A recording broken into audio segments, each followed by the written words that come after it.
thanks for coming to learn about Land Ops. Some of you look familiar. You look really familiar to me. Yeah, I was here last year. You were here last year. And so we're going to fill you in on what we do and why we do it. First, let me introduce the team that we do have here. I've got Rick over here, W8KO.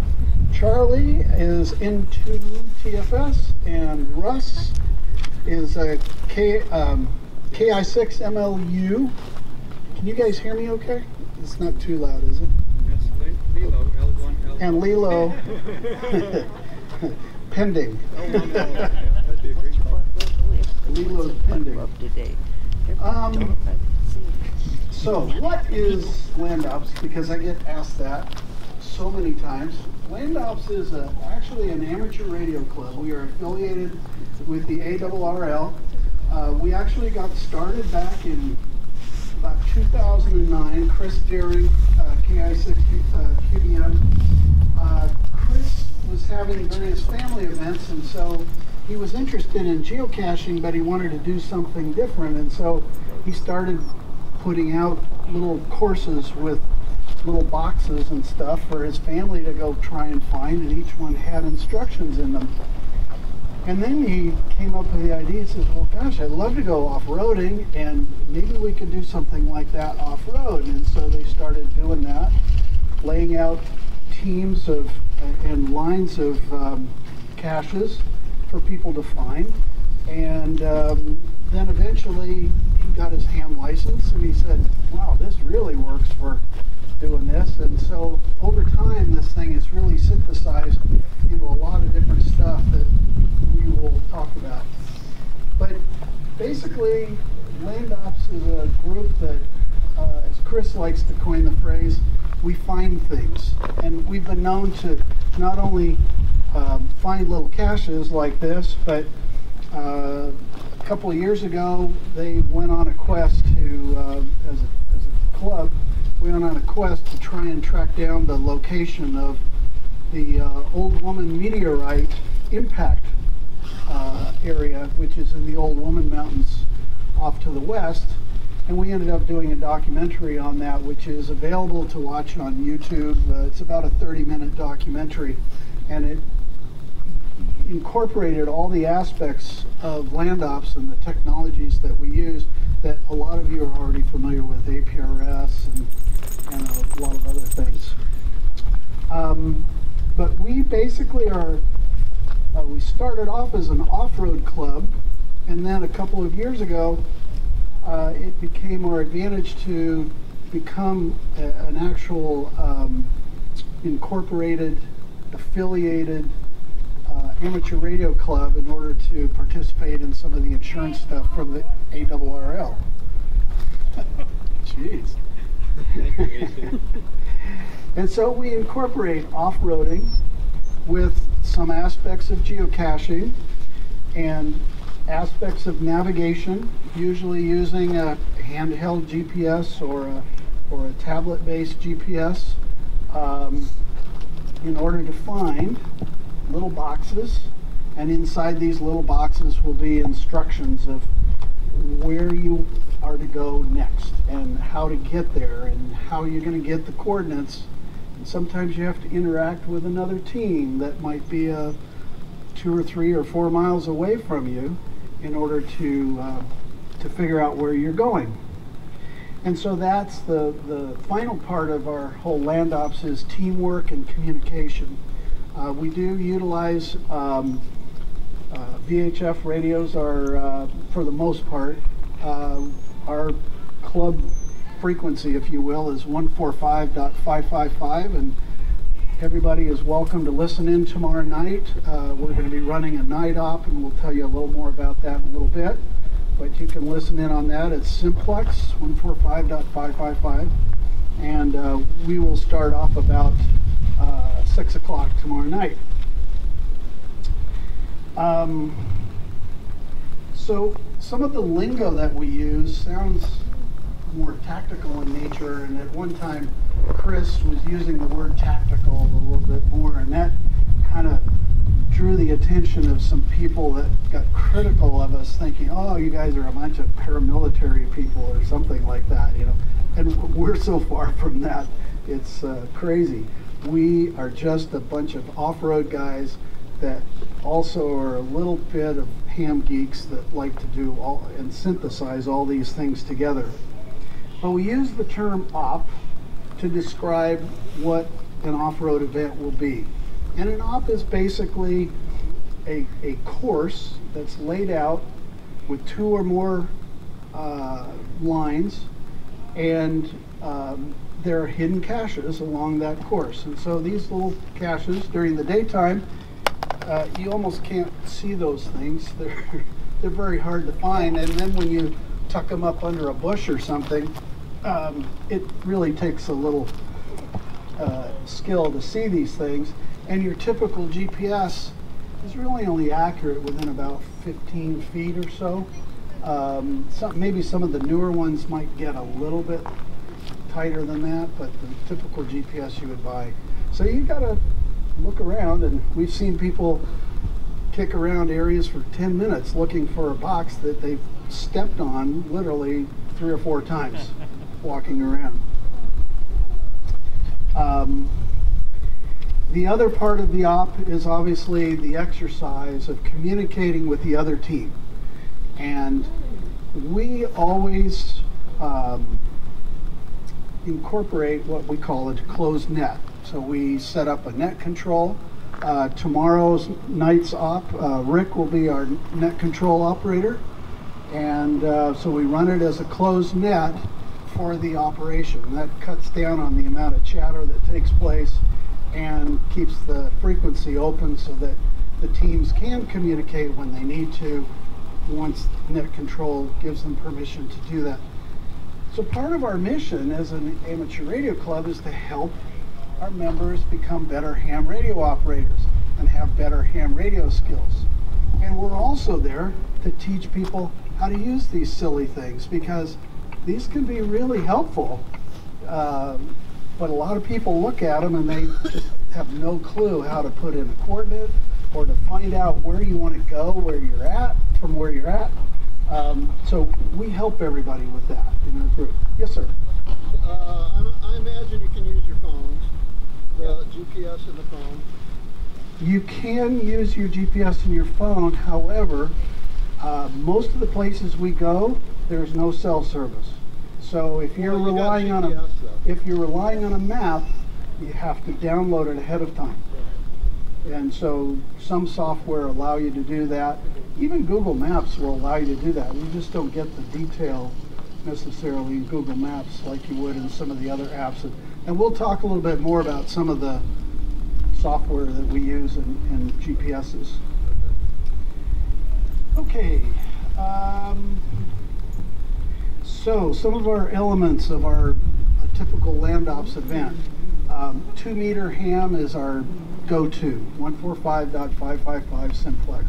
On occasion, we will, in a difficult area, we will set up crossband repeaters on mountaintops. Sometimes we'll set up an APRS repeater, and I'll talk more about APRS in a minute. But so we're not afraid to hike up a hill if we need to in order to, the advanced team will set that up so that the rest of the operators, when they come out, lately we've started incorporating HF Digital, and I'm going to ask Rick up to tell us a little bit about HF Digital and how we're incorporating it into our events. It's a fairly new thing for us in the last maybe 2 years at the most. So why don't you give us a little thumbnail on that?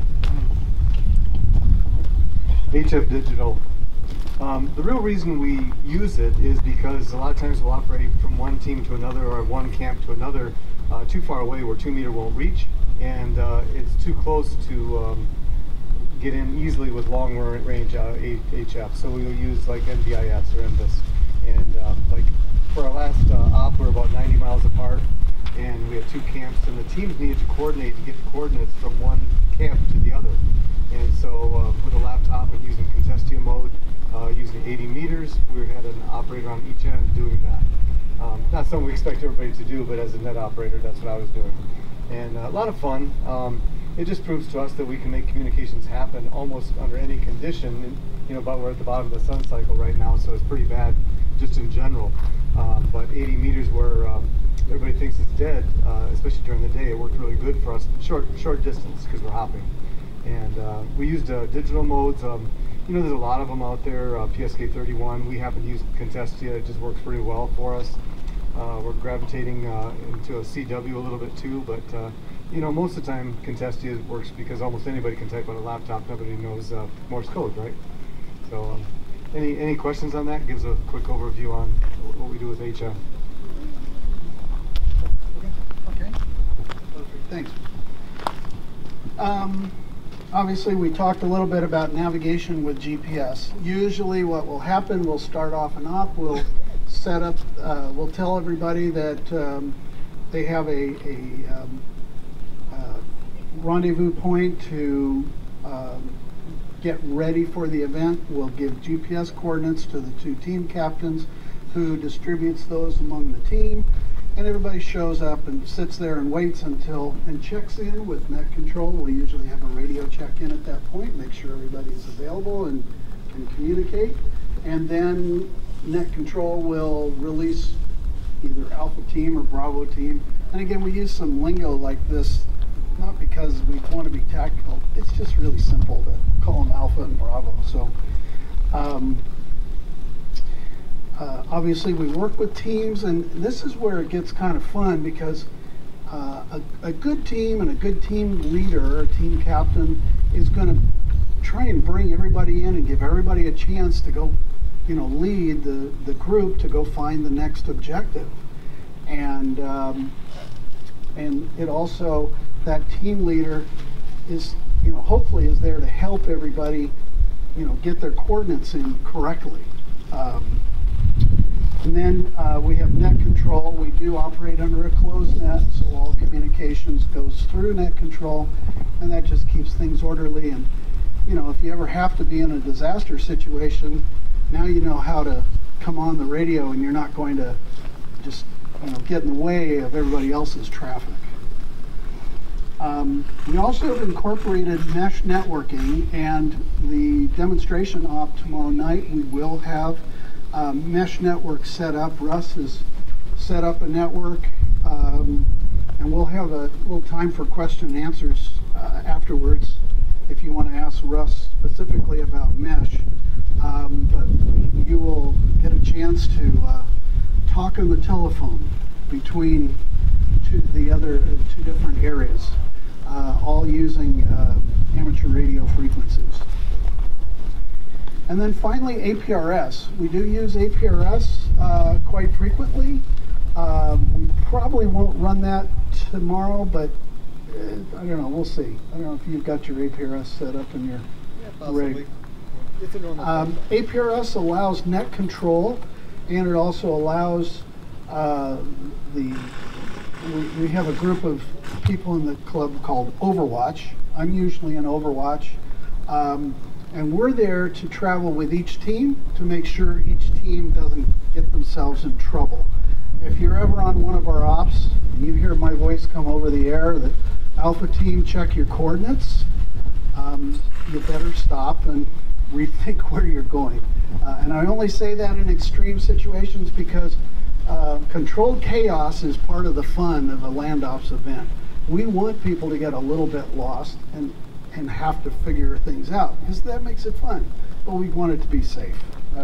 That's the important thing. So, and the APRS sometimes allows us, if we contract both teams, if one team is suddenly getting way out in front and the other team is struggling along, we can slow down the Alpha team over here and say, hey, go check out this coordinate over here and tell me when you get there. And that way we can balance things out and keep the course moving fairly fluid. Let's see. Now, typical of our ops, we will have instructions like this that will be in each cache, and these instructions quite often will have one set of coordinates, maybe half of a coordinate, and the other team has the other coordinates. And so you have to go through net control, get permission, reach out to the other team. So you have to, you know, if you get to your location before the other team gets to their location, you might have to sit and twiddle your thumbs for a while until they find their cache. And if they don't find their cache, you've got no coordinates. So that adds some of the chaos to each event. And like I say, these are fairly small. At night, they're going to be very hard to see other than a little bit of red reflective tape. So if you do come out tomorrow night, make sure you have a good flashlight and a good GPS.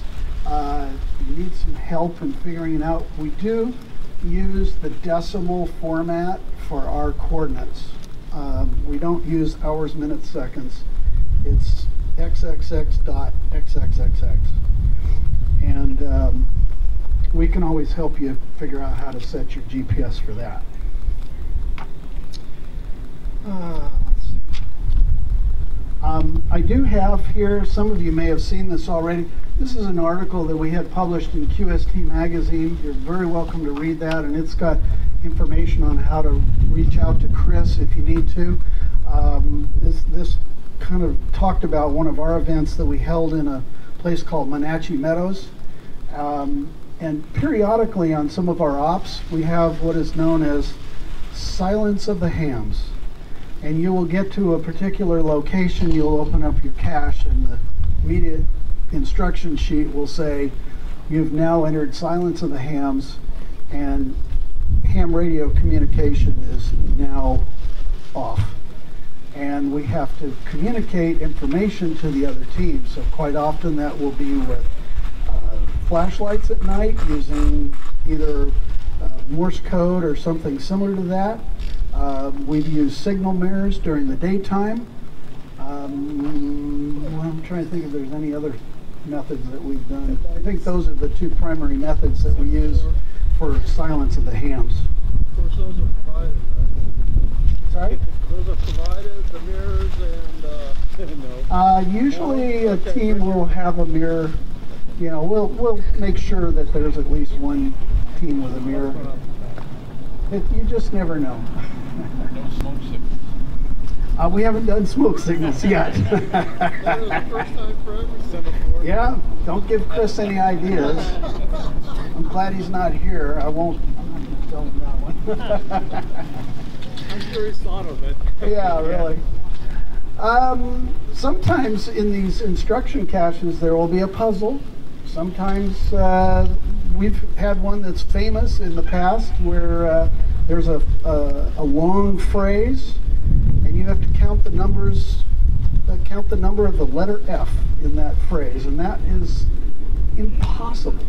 People continue to miss the letter F even though it's right in front of them, and they end up, and unfortunately you pick out the wrong number, there's a list of coordinates and you suddenly start giving them either the wrong code word or the wrong coordinates, and the coordinates will send them off a mile in the wrong direction. So again, we love a little bit of organized chaos like that to make the trips fun. Let's see, did I forget anything? Oh yes, we operate under 3 memberships. We have a global, what we call the Global Forum membership. That's primarily for people who live outside of the Southern California area at this point, or live outside of the Southern California area. We have on our website for paid members what Chris calls the Land Ops Playbook. It's basically a group of videos that would allow anybody anywhere in the country, if they have some little boxes like this, it tells you all the bits and pieces and nuts and bolts of how to put together a Land Ops style event. It talks about the organizing, talks about the setting up lines of caches, talks about how much time it takes, all these different things. So the Global Forum membership's $25 a year, and it allows you to participate in our forum as well as have access to those videos. We then have what we call the Adventure Op member, and the Adventure Op is the non-ham member who wants to come out, they just can't, or they just don't have their ham license yet, it's $65 a year, and that entitles you to almost all the events, although we have some events that we call level 3, and the level 3 events are open only to the Land Ops ARC members, and those are all ham licensed people, and preferably members of the ARRL, because we do want to keep our, we do want to support them since we get so much benefit out of that.